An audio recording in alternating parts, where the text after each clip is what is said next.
When something tragic happens, we often find ourselves saying, I can't imagine. I can't imagine what you're going through. It's a very common saying. It's a common sentiment as accepted as, get well soon, or I'll be thinking of you. But what does it actually mean? I think that a lot of times it's meant to say, I can't presume to know what you are going through. Which is right, because even if you've experienced something similar, it's different. But the very fact that you don't know how someone else is feeling is all the more reason to imagine.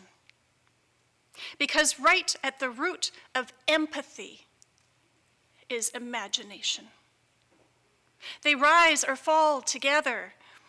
If you can't imagine what someone is going through, you also cannot empathize with them.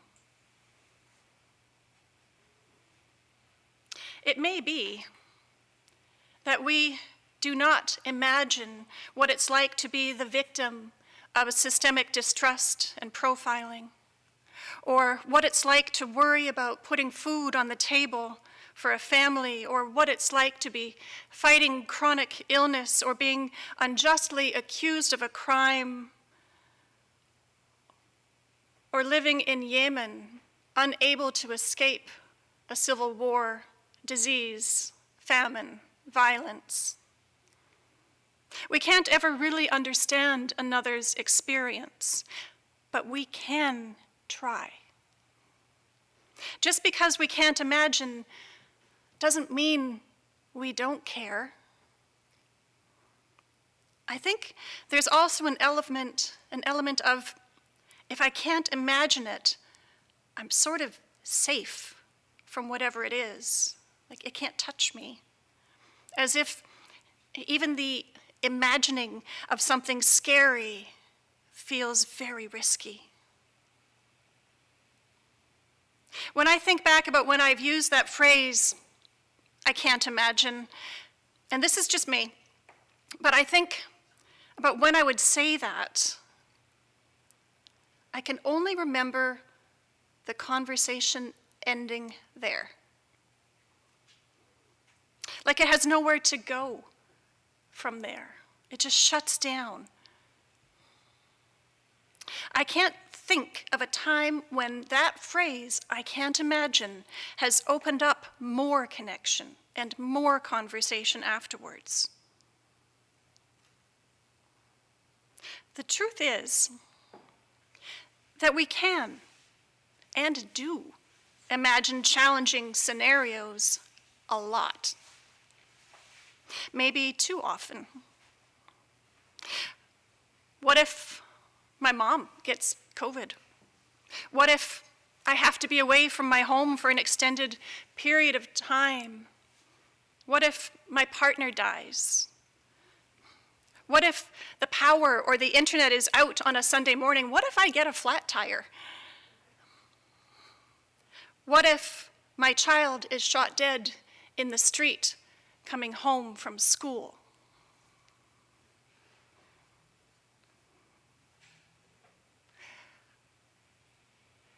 But when these realities are staring back at you from a friend's frightened eyes, they can be too close for comfort. So out comes, I can't imagine, and off you go. There is something self-protective in saying this, but in fact, it's a bit of a cop-out. Simply saying, I can't imagine what you're going through, you know what? It's not true. And it drives people away, when what we're really saying is, I don't want to imagine what you're going through.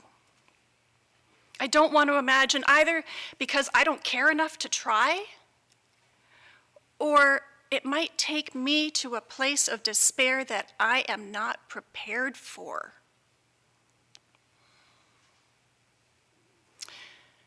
Swiss philosopher Alain de Botton, he wrote on despair and the imagination.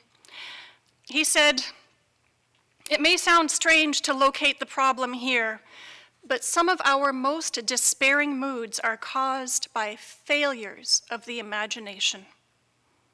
We are not merely sad. We cannot picture any better life than the agonized one we currently have." What we really mean by imagination is the power to summon up alternatives.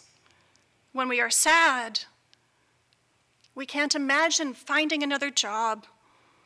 We can't imagine retraining or shifting profession. We can't imagine not minding what the gossip says about us. We can't imagine ever finding another partner and letting ourselves trust someone again. De Botton says, in order to increase our chances of fulfillment, we need to feed and massage our imaginations. We need to provide them with countless examples of alternative narratives so that they can grow more skilled at throwing out plan Bs. When fate commands, when our plan A is derailed. Whatever way we happen to be living, we should constantly force ourselves to picture different, more arduous, but still bearable ways to be. He says we should go through our lives like a pilot who is at all times wondering what alternative runway they might head to in order to crash land the plane if crisis demanded it. Well, that sounds a little bit extreme and pessimistic to me. I don't want to live anticipating a crash landing every moment of my life. But I do agree with imagining multiple alternatives and being prepared to adapt to changing circumstances. It is, after all, the law of nature. Adapt or perish. It is how we survive. The theme of coming up against our resistance to changing and not being able to imagine things we haven't experienced is part and parcel with what is calling us to reimagine and transform not only how we do church during a pandemic, but also decentering whiteness and our personal and collective proximity to white supremacy culture. We are called again and again to pay attention to what is keeping us from imagining a different way of being. What is triggering us to cling to the old ways, to protect, and thereby prevent ourselves from moving forward?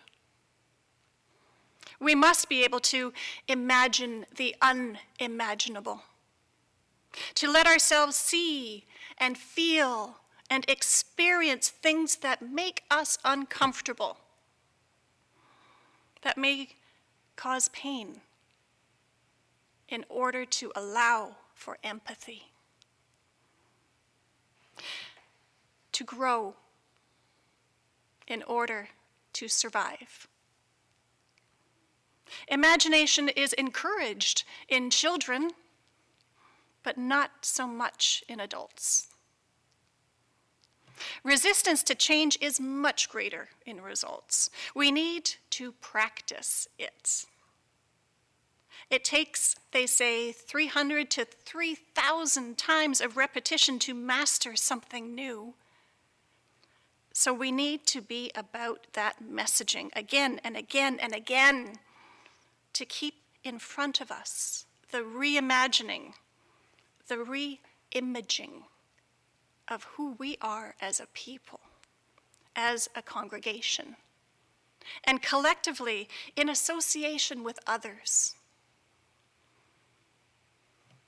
Imagining what the future will bring post-pandemic is daunting for most of us. Our brains are wired to choose negative scenarios over positive ones. How did that happen? I know that my worst days so far have been those in which I cannot visualize anything other than my current narrative. The unending physical distancing and donning a mask to go pick up groceries and staring at the computer screen for hours and hours for yet one more meeting and one more webinar. But in order to get through this marathon, we must now begin to see beyond it. Not only with imagination, but also with a sense of self-efficacy, of creativity, curiosity, and willingness to try. This is how we will arrive at the finish line months from now. We will get there. I know we will.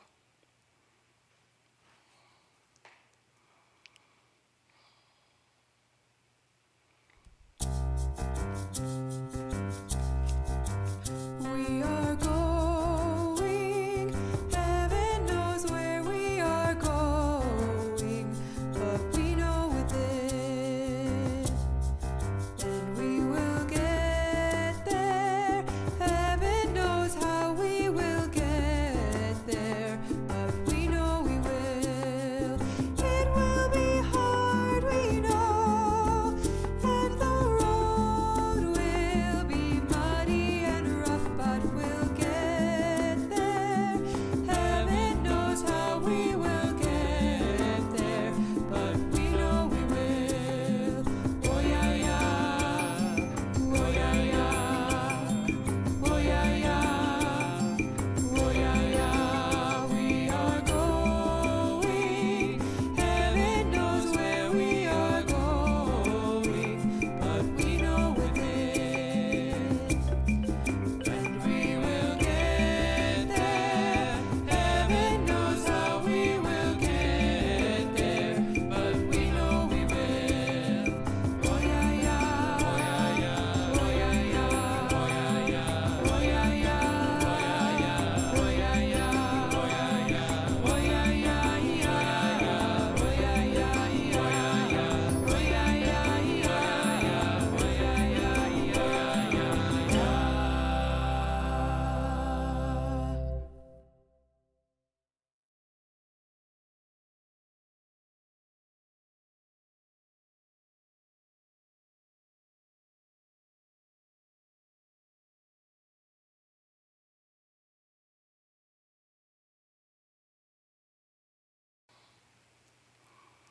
For dreams to come true, they must first be dreamed. At the pinnacle of his career, Norman Rockwell put his paintbrush to work for equity and social justice with his bold portrayals of the civil rights movement, creating in 1964 the iconic image called "The Problem We All Live With," which memorialized 6-year-old Ruby Bridges, her walk as the first Black child to integrate her elementary school in New Orleans in 1960. 100 years after white women secured the right to vote, and 60 years after Ruby's courageous walk, and just 45 years after the amended Voting Rights Act of 1975 enshrined the right to vote for all American women, Kamala Harris, a woman of African American and Indian American heritage, is elected the first woman to serve the White House as the vice president. She walks in the footsteps of the suffragists, of Ruby Bridges, and so many others who broke barriers of equality often against a tide of fierce racist rhetoric and physical threats of violence to their lives. The image that you just saw of Kamala Harris walking in the shadow of Ruby Bridges went viral over the weekend, shared by tens of thousands of people over and over on social media, and Ruby Bridges herself shared it on her personal Instagram page. For dreams to come true, they must be dreamed. We talked a few weeks ago about how science fiction imagined so many things that have come to pass. Medical and scientific marvels that were the stuff of dreams. Dreams made real. Ruby Bridges walked into a school 50 years ago because not only was she courageous, but also because others imagined it into becoming.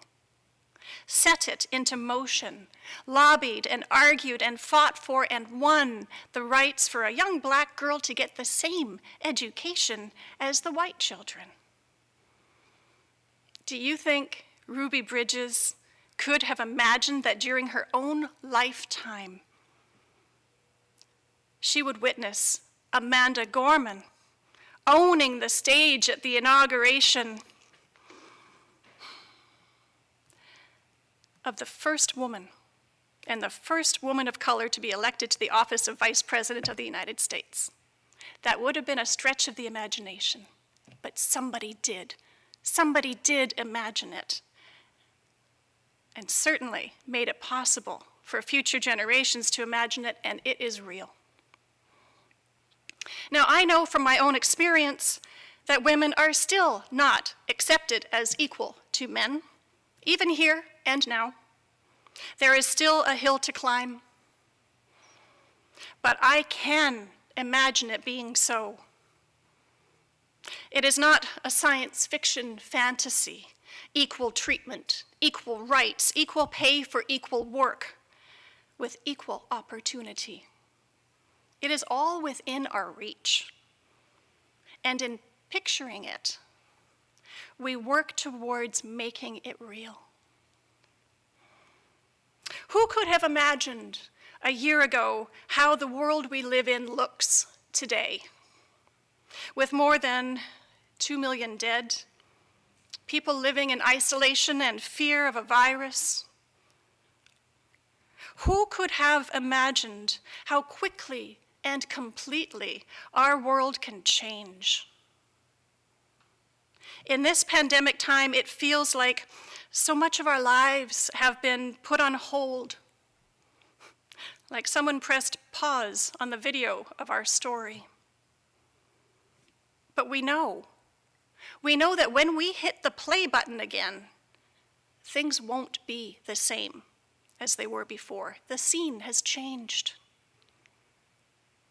And in many ways, this can be a good thing. An opportunity to reset, to reboot and refresh, continuing only with the things we choose to, letting go of the things that no longer make sense or serve us, discarding old habits of buying things that we don't need, or doing things just because, well, that's the way we've always done it.